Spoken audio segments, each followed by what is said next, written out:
Sunday, March 22nd, 2015, the JW3 Heritage Project. Right, my name is Sidney Spellman. I was born in London on February the 9th, 1927.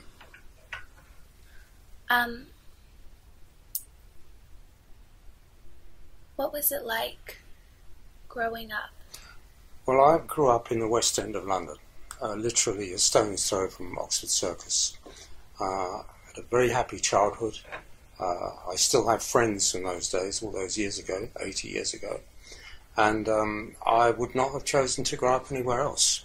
I went to a very good junior school, and in fact one of the things that I do is to collect the obituaries of people that were in my class that have actually made a big name for themselves and had obituaries in the paper like the Telegraph and the Times.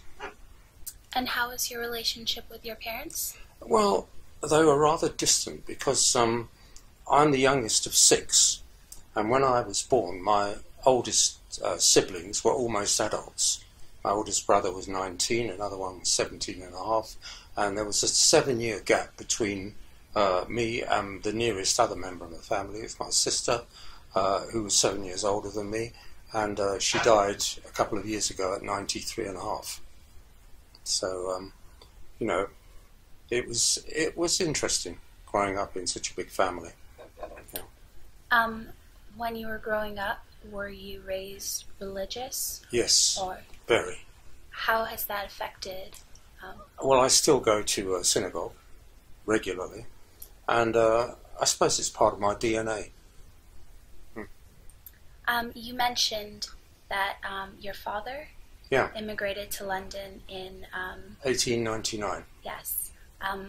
Where did your mother immigrate? My mother came from the same town. She came to England in 1893. And how did your parents meet? They came from the same town, and although my mother's family came here earlier, I think that when my father arrived, they were the only people that he actually knew. So he knocked on their door and eventually went to work for my grandfather, and eventually married their daughter. So, you know, that's it. I can show you a picture of them. Oh, fantastic. Yeah. In 1908. Oh, in the 1907, when they got married. How did he propose to her? I don't know. I wasn't there. Did you go to university? No. I left school at 13 and a half. Oh, why was that? Well, because the war started when I was 12 and a half. I was evacuated, and 2 or 3 weeks after I'd gone to the place in Sussex where I was, my mother turned up and took me home because of the Jewish holidays. She didn't want me to be in a strange atmosphere when, you know, when I could have been at home. And at that time, it was what they described as the phony war. The war hadn't really started properly yet. Everyone was fencing for position. And I came home and I didn't go back. And then I was evacuated again in 1940 because the Blitz had started in London and there were bombing raids every night. And we used to have to go to air raid shelters, or alternatively down to the Tube in London, where people used to sleep on the platforms. You probably don't know about this, but that's exactly how people survived. And then when you came out in the morning, you'd see the bomb damage, incendiary bombs, houses burned out, buildings destroyed. And, you know, it was a sort of everyday occurrence. So they sent me away again. And where I was evacuated the second time was to somewhere near Cambridge. And if the teachers were not sure of anything, they asked us for the answers. That's how sort of much of a backwards it was. You know, the schools I went to were very good, but of course the war disturbed all that. And looking back on it, I don't regret that. Things would have worked out quite differently if I hadn't left school at that time. How were the families that you stayed with? Well, my oldest brother was in the fire service. Another brother was in the army. My sister was a WAF, a Women's Air Force. Another brother of mine managed a large factory in Luton that was producing uniforms because, you know, they were, you know, experienced in the tailoring and clothing business. And that's how the war went. My oldest sister, well, was never in a war job, but she worked, you know, obviously. She was married by then. How has the war affected? It's so long ago. At the time, everybody just took it in their stride. They weren't terrified by the fact that there were bombers coming over London every single night. The one member of my family that was affected seriously was my oldest brother, who was in the docks, which is where all the bombing was concentrated because they wanted to destroy the docks so that ships couldn't land and bring in whatever it was they needed in England from America and wherever else it was coming from. And, you know, consequently, he became very, very nervous because he was sometimes on duty for 3.5 days at a time and then would come home to grab a few hours sleep and then off again for more air raids. And that was his life until gradually in the 1942, 43, that seemed to ease off. But then it all started again in 1944 when they had what were known as V1s, which were buzz bombs. Do you know about them? Yeah. And they would come over and when you hear the engine cut out, you dive for cover because they just dropped like a stone. The V2s, you didn't hear anything. They would just appear from nowhere. That was a later version. And really, it was touch and go at that time whether or not they could survive this because, you know, it was a very, very advanced form of warfare and there was no defence against it. You were very young when the war started. 12 and a half. That is quite young for a war. Yeah. But most of my brothers and sisters were adults by then. What were your feelings about the war? Were you scared? Did you understand it? I think something that does stick in my memory was that in 1940, after Dunkirk, my father, who was a nervous man anyway, said, you know, we're in terrible peril now, and if the war was to go the wrong way, it would be very, very serious for us, or for everybody in England, not just the Jewish people who lived here. And we said psalms, which is what you do in times of stress, and that was his way of coping with it. Were you and your family and your Jewish community aware of the concentration camps? Well, nobody was until early 45. It had never, although, in fact, my father used to read a Yiddish newspaper. In fact, I used to read it to him sometimes. And there were reports coming out of massacres, you know, after they attacked Russia, and thousands of Polish Jews being killed. And my father was always saying, you know, nobody is taking any notice of this, and it's a catastrophe, and why isn't the world doing something about it? So, in fact, I was aware of it. But when you're a schoolboy or whatever, very, very young, you don't, these things wash over you. My father was much older than me. I was born when he was about 43. So, I mean, obviously, he had seen persecution in Poland himself, which is the reason why they left Poland in the first place. And he could see that this was a terrible catastrophe, you know, in the making. And if England lost the war, then probably we would lose our lives as well. But, of course, nobody had any evidence that that was actually going on in the early 1940s until, but even the people that knew kept quiet about it, for whatever reason. You mentioned that you read the Yiddish newspaper. Yeah. Do you still speak Yiddish? Yes. Do you mind saying something in Yiddish? Mein Tata Mama sind geboren in Polen.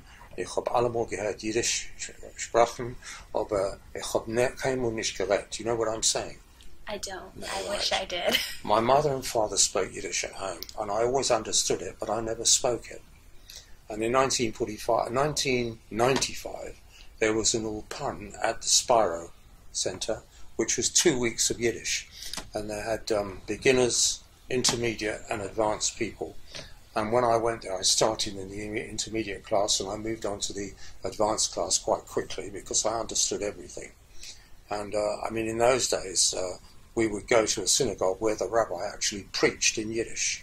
He was a famous international scholar, Talmudic scholar, and he never ever spoke English unless he was talking to an English bar mitzvah boy.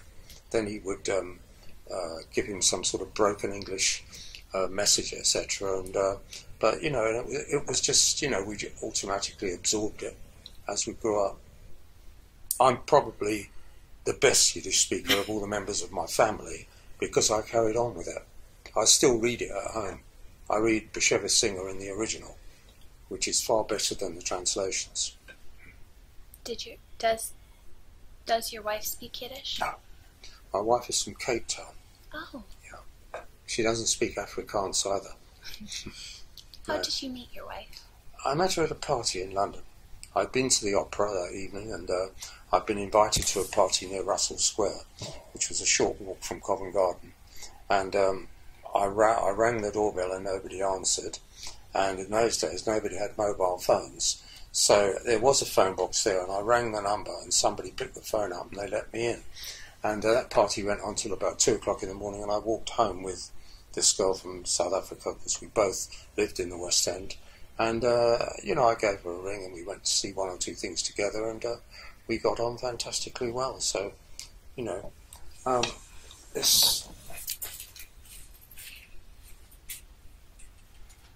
was on our 50th wedding anniversary. We're now 55 years. Sorry? She's beautiful. Yeah. We're now 55 years. And, well, you know, it's sad that it's worked out this way, but at least we've got the consolation of knowing we didn't waste any time while we were okay. We travelled everywhere, or usually to see the opera. If you could describe your wife in 5 words. My wife went to the Bauhaus School as an artist in Zurich for 3 years. She is a wonderful artist, but she was never committed. You know, she had the talent, but really she played at it, which is a great pity because, I mean, that's one of the pictures there. You can go and have a look at it, the coloured one, which she did when she was about 18 in Paris. That one? Yeah, the coloured one. Don't mistake it for the bra, which is on the right. No, the one in front of you. No. Both, that's one as well. She did this one on the left. She did that from a hotel window in Paris. Really? Yeah. That's excellent. Yeah, she was terrific. Would you mind if we took a No, picture of it? by all means. We'll pause the recording. Sorry? We'll pause the recording and take a picture. Okay.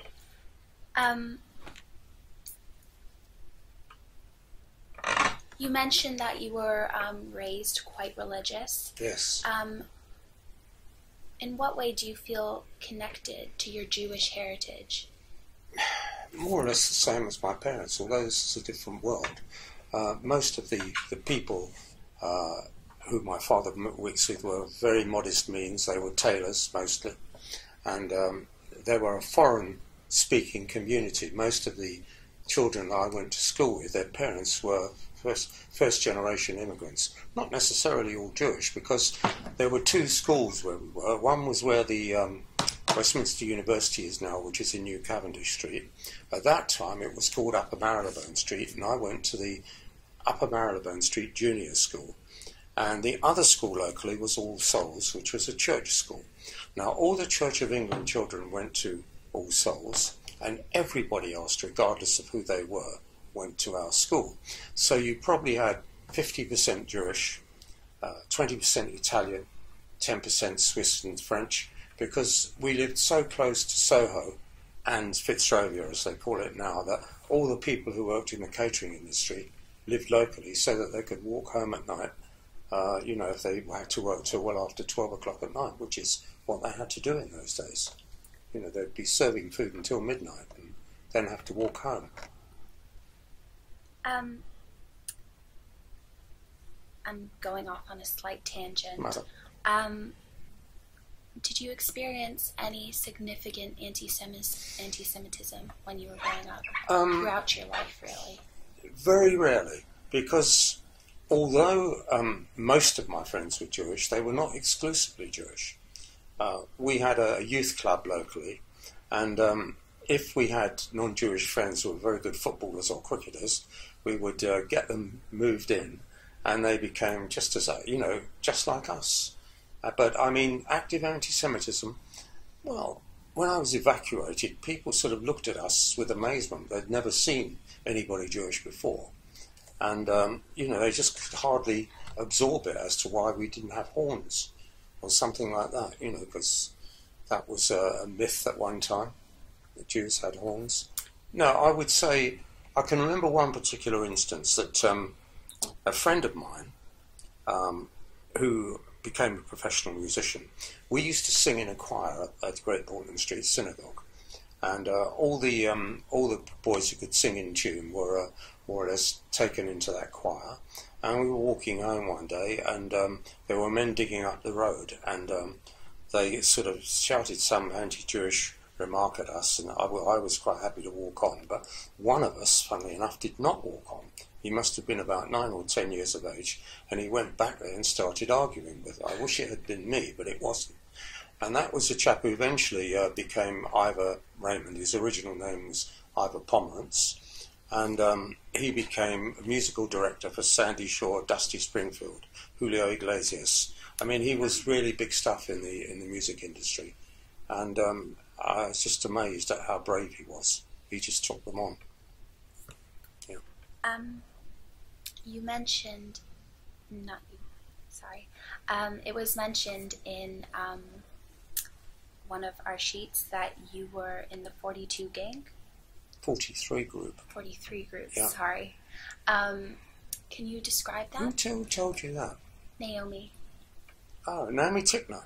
Yes. Is that her last name? Naomi Minsky, I think. Minsky. Sorry. Our coordinator. How does she know that? I don't know. Would you? Yeah, I was a member of the 43 group. Yeah. What do you want to know about them? Do you know why they existed? I think that she mentioned you would go to Speaker's Corner. And Well, some did, but that wasn't our main sort of form of action. In 1946 or 47, a few ex-servicemen were walking along near the pond in Hampstead, and who should be standing up and talking on a soapbox but one of Mosley's cohorts, Victor Burgess.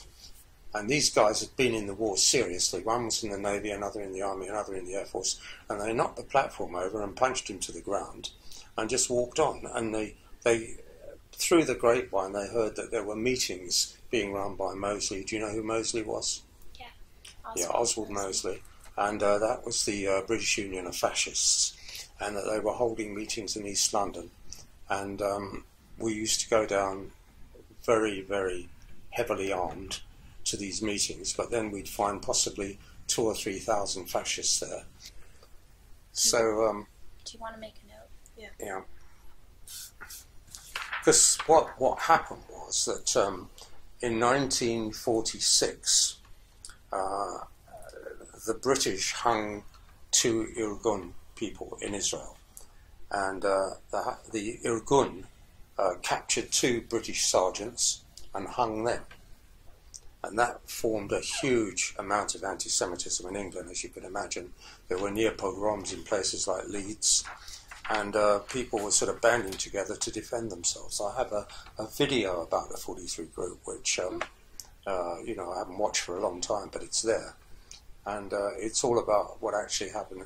And at one particular stage, a meeting was broken up and 23 of our members were arrested. And they appeared in court, and every one of them was a highly decorated hero from the Army, Navy, or the Air Force. Oh, wow. And of course, when the judge saw who they were, he said, well, you were extremely provoked, and I will just caution you at this stage and dismiss the case. But that was set up to be like that, to make sure that the guys who were actually arrested were somebody who would the press look at and say, my goodness, who are these people? They've got DFCs, DSOs, military medals, every conceivable form of decoration. And, it sunk in about who the fascists were less than 2 years after the war, and they were on the streets again. May I ask why it was called the 43 Gang? Because the people that formed it were 43 people. I thought so. So I wanted to make sure. Yeah. You mentioned Israel, so you were aware of the creation of Israel 1948, as a state. yeah. Yes. Do you consider yourself a Zionist? very much so. Yeah. Could you expand on your connection to Israel? As an active form, as a financially contributing to Israel, etc., when I can, defending them when I have to. I mean, I have friends who don't feel the same way about it. One of my friends, I won't mention any names, is a Knight of the Realm, and he is a member of Jews for Justice for Palestinians.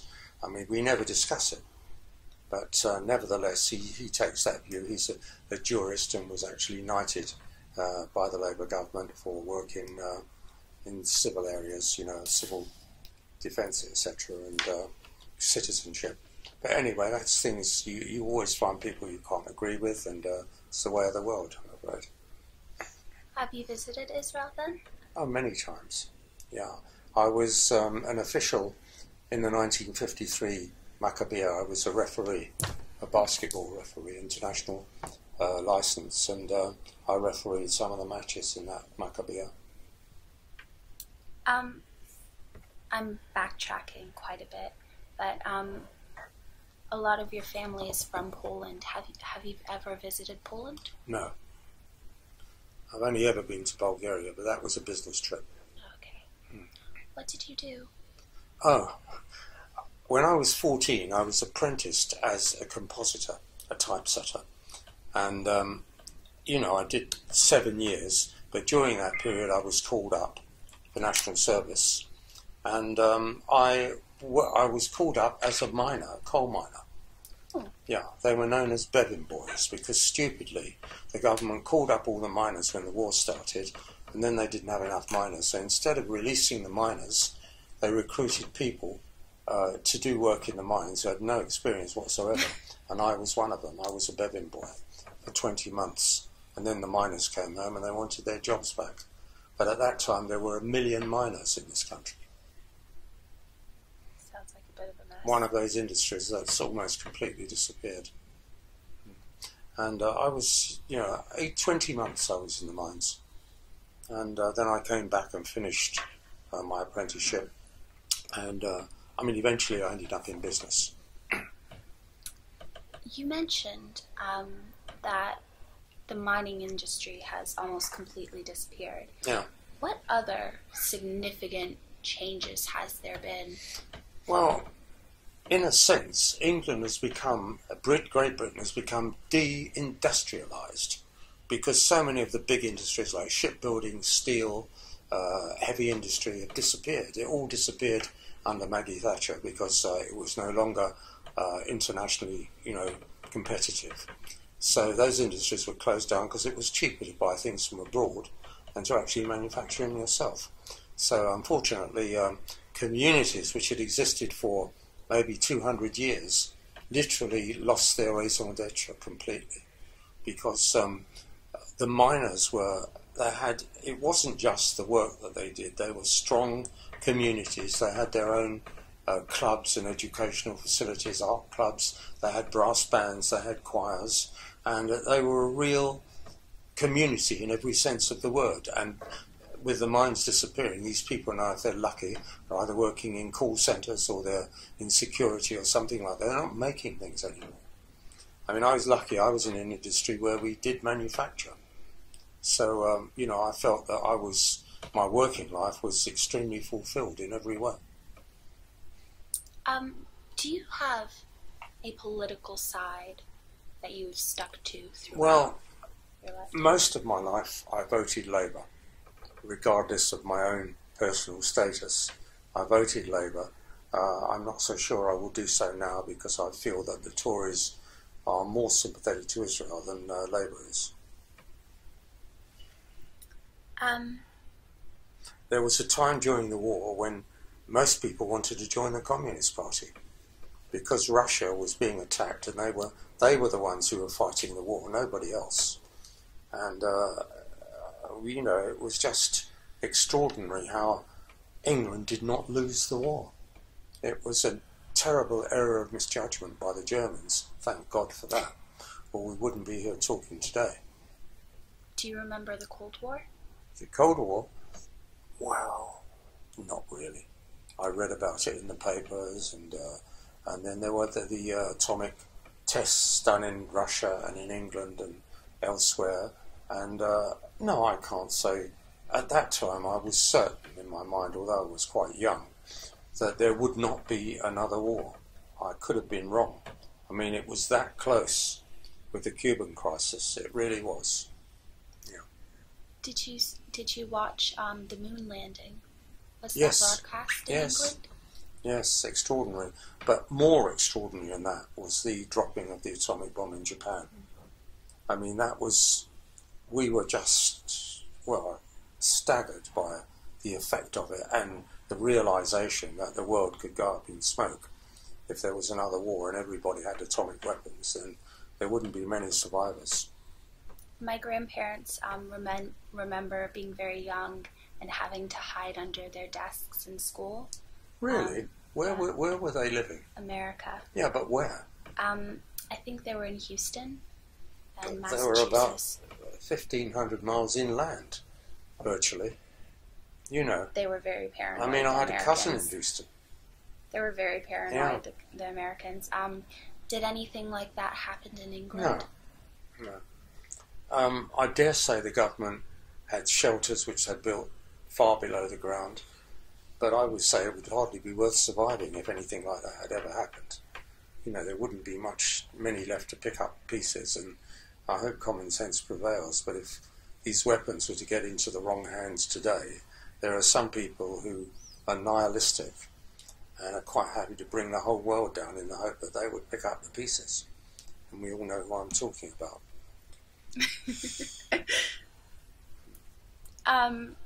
You mentioned a while back that you had met your wife after attending the opera. Yeah. Is opera one of your hobbies? Do you have any other hobbies? Well, I play bridge at a competitive level, but I still go to the opera all the time.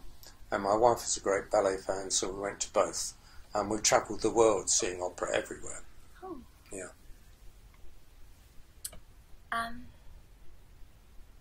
Which is your favourite opera? It's very difficult to say. Probably Meistersingers, and it's Wagner. Yeah. I saw Meistersingers and Tristan in 1 week recently, 11 and a quarter hours. Wow. So if you're not sure about it, best to give it a wide berth. But I watch it and I go to the cinema now to see it. Oh. Yeah, I see it at the Phoenix in East Finchley, and I've got 4 tickets booked for Holland Park in the summer this year, which is in the park itself. I don't know if you've ever been, but it's... I think I might have. It's been at the opera at Holland Park. It's lovely. It's like going to Glyndebourne, except it's a quarter of an hour to get home. I've been to an opera in some park, but I'm not sure if it was... Yeah. My cousin in New Jersey had a daughter who sort of majored in the history of ballet, and she's now in Israel lecturing about, early ballet groups and the history of it now. She married an Israeli. Wow.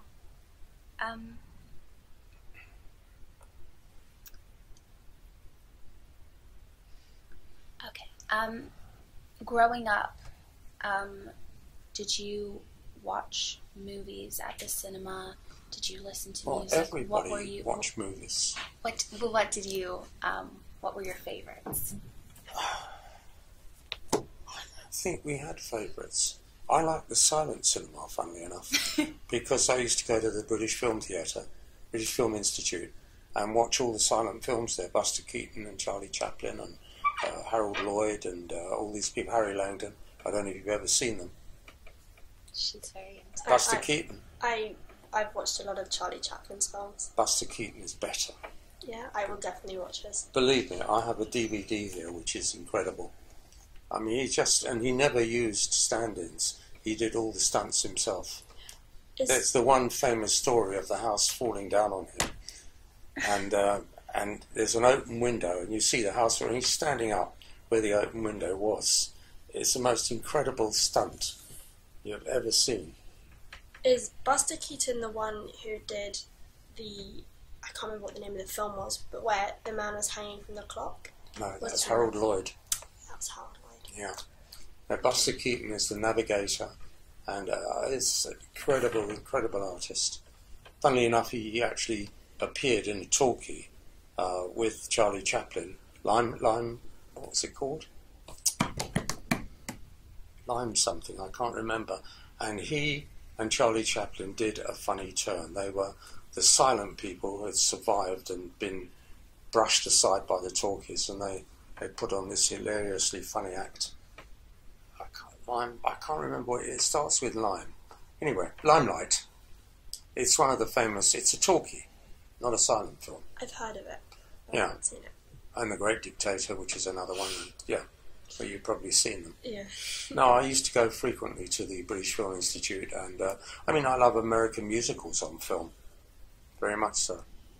You know, the best of them are as good as any opera. No, they really are. You know, they're worked to the limit on the road. They're constantly changing them until they get it right. You know, they don't take it straight to New York. They go on tour first, and they iron out all the things that don't work. In fact, you probably know the song "The Man I Love," Yeah. George Gershwin. Well, it never succeeded, ever. They put it into 3 different shows by Gershwin, and each time it was discarded before they actually came to New York. And then Edwina Mountbatten, that was Countess Mountbatten, who supposedly had affairs with Paul Robeson, Nehru in India. She brought it to London, and from London it was re-exported to America and became one of the most played standards of all. You know, I've got so many people singing it. You know, Billie Holiday and Ella Fitzgerald, Peggy Lee. It's a wonderful song. Can you pinpoint the moment in your lifetime where you transitioned from a child to an adult? No, because I was always a child because of my older brothers and sisters. You know, I suppose, yeah, at 21, when I sort of finished my apprenticeship, I realised then that I was an adult and it was up to me about what I did with my life. What was your best childhood memory? Probably my sister's wedding. The first time I got drunk, I was 8. I got at the liquor when no one was looking and fell asleep under the bar. And I remember being asleep in the car going home that night. That sticks in my memory. What was your worst childhood memory? So I had my wife. Your worst childhood memory? The discovery of Belsen and Auschwitz. You know, that was such a shock that human beings could be like that. It's just destroyed your faith in human nature, and the fact that it wasn't necessarily the Germans. It could have been anybody. I mean, after all, in Lithuania today and Latvia, they celebrate the people who fought with the Germans, and they were the people, the Ukrainians and Lithuanians, who manned the boilers, the death camps, and forced the Jews, into the gas chambers. I mean, they were fighting with the Germans, and they still celebrate the fact. And they are now in Lithuania trying to say that anybody who was a partisan against the Lithuanians, fascists, were actually war criminals at the same level as the Germans were. They're trying to equate that as the same as being a German war criminal during the war. And these are the people who fought on the side of Russia against the Germans, and they're trying to make them appear as war criminals because they were against the fascists who were in Lithuania and Latvia and Ukraine. How did you find out? Well, everybody found out at the same time because I used to sing in a choir, and the guy who conducted the choir, a chap called Emmanuel Fisher, was one of the first people to go into Belsen. And you began to get these experiences of the British soldiers who actually went into the camps and discovered these mounds of bodies and clothes and teeth and piles of children's shoes and the remains of people.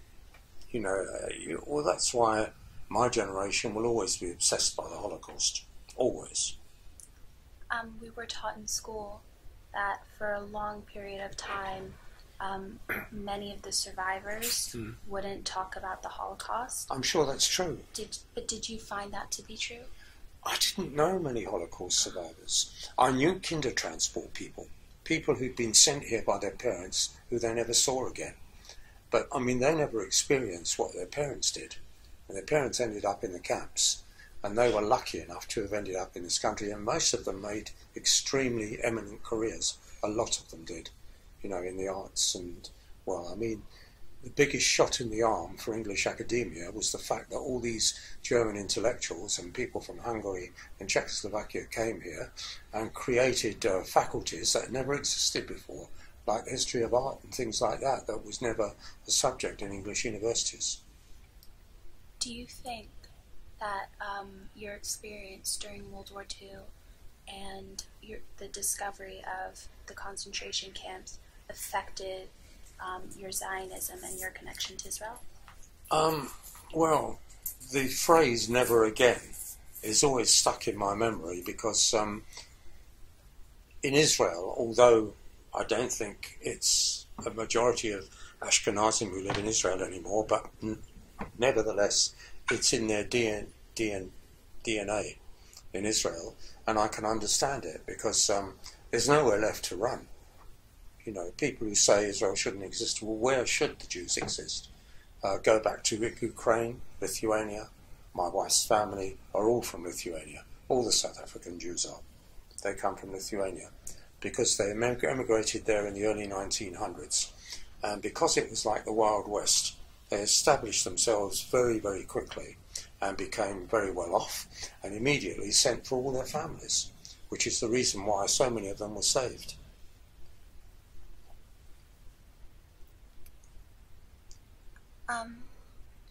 Do you have any regrets? Do you have any regrets?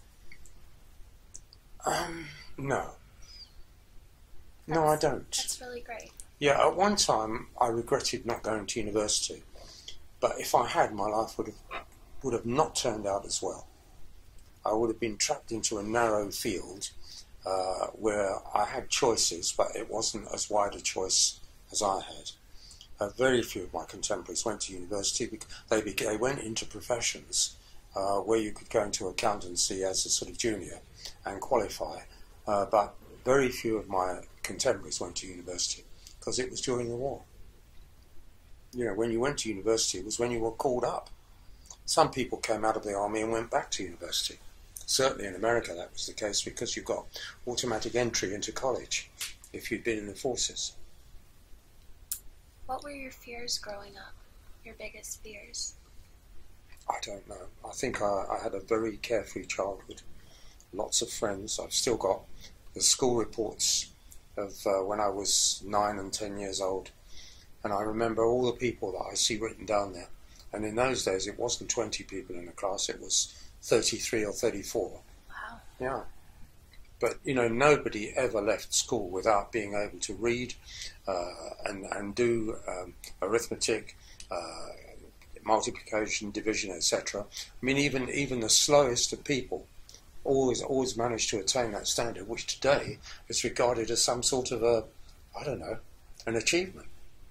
Whereas there, it was just taken for granted that you would do that. And there were slow people. Yeah. The slow people became rich in other ways. I mean, Stanley Baldwin, who was at school with me, ran a greengrocer's shop, and he literally invented prepared vegetables for restaurants by accident. He used to supply restaurants, and the guy said, all we seem to be doing is peeling potatoes and shelling peas. And he said, well, I'll do that for you. We're standing around most of the day. And he offered it to them. Then he went to other restaurants who bought it. Eventually he ended up with about 30 lorries on the road and a huge depot, and now he's the sort of #1 man in Covent Garden. Not Jewish. Wow. Not Jewish. Yeah. What were The very clever ones became criminals. Really? Yeah. Wow. Can you do... Next time round, perhaps. Yeah. White collar criminal, preferably. Oh, okay. What were your hopes and dreams growing up? I never really sat down and thought about it. I knew I would end up in business in one way or another. And that didn't happen until I was into my mid to late 20s. And, I just let things take their course. I think when I got married, we weren't young when we got married. I was 32 and my wife was 30. And suddenly I had another reason to succeed in a funny way, and it was a more driven existence after that. But I never ever felt under any pressure. I never ever felt that I would not succeed. I can't describe it to you really. What do you consider your greatest accomplishments? You mean the one that I might be remembered for? Yes. Yeah. The collection that we put together of Victorian sheet music, illustrated sheet music, which was the largest collection around. And when we moved, we wrote a book on the subject. And then we gave them all away because we couldn't move with them. There were too many of them. And we gave all the opera and ballet ones to Covent Garden. They had 30 when they started. We gave them 300. Wow. And the collection in the Royal Opera House archives is actually named after us. And the rest of them went to Reading University, which is the National Ephemera collection. Anything that you would normally throw away, like, letter headings and business cards and posters and programs and sheet music and things like that, that is ephemeral. To them, that is what they created the museum for. That's really interesting.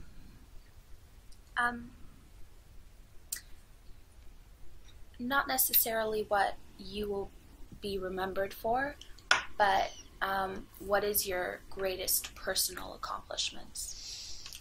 Well, probably the building up of my business, which took a while, but suddenly the foot went on the accelerator and we changed direction.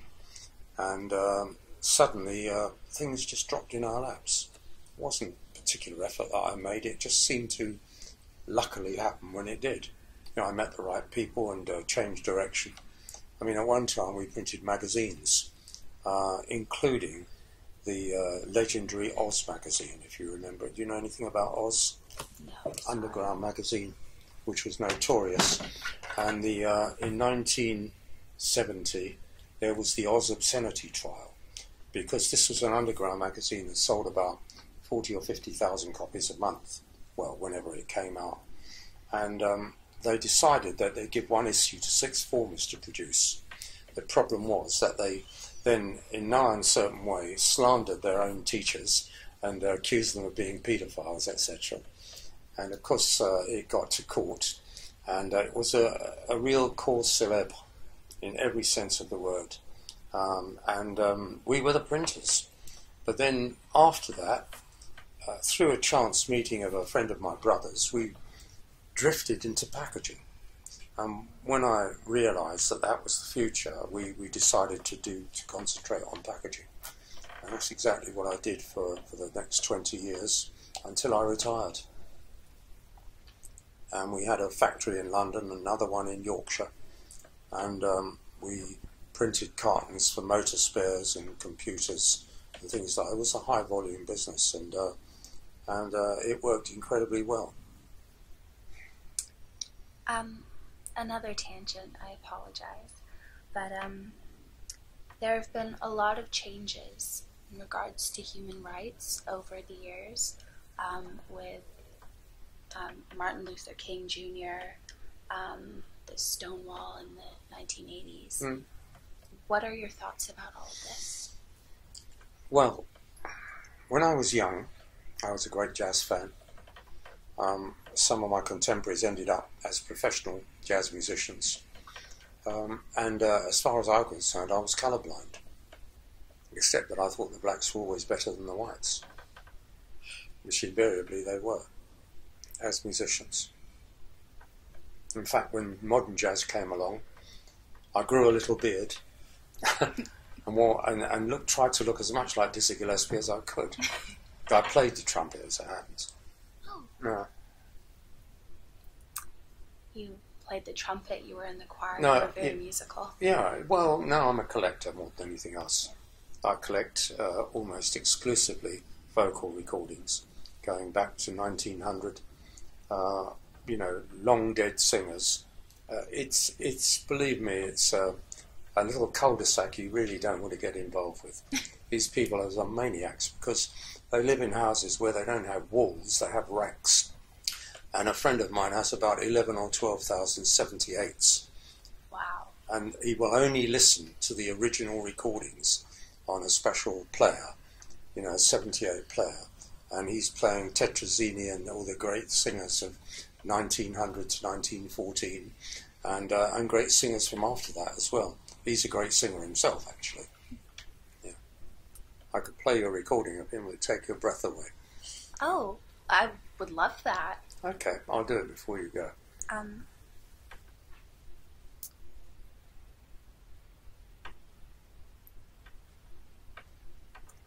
Do you have any advice for the future generation?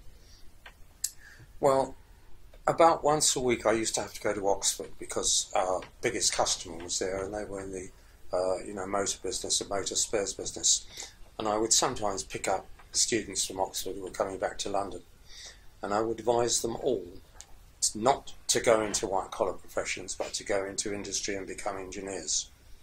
Because the greatest weakness in the English economy is the lack of advanced engineering. I mean, you've got Rolls-Royce, yes, but there are not many stories like that.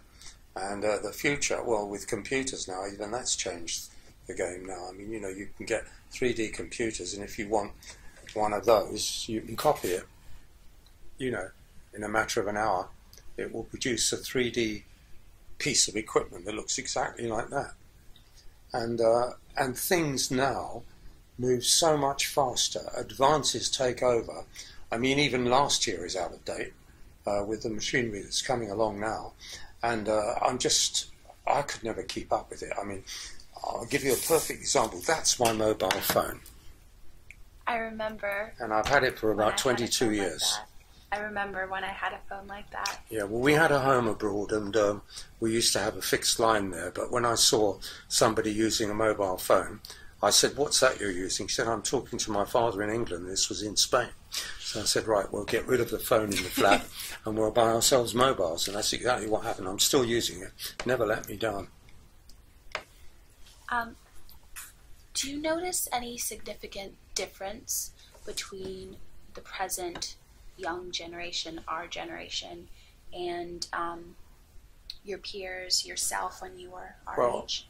When I was beginning to work, all doors were open. It didn't matter what you wanted to do, you could get a job in it. If you wanted to work in the media, you could go to the BBC or later on ITV and get a job at a low level and possibly work your way up through the hierarchy to some sort of a proper job. As time has gone on, it's become more and more difficult to get into a profession or a calling of any kind or other because, well, nepotism, unfortunately, does still exist to a huge degree.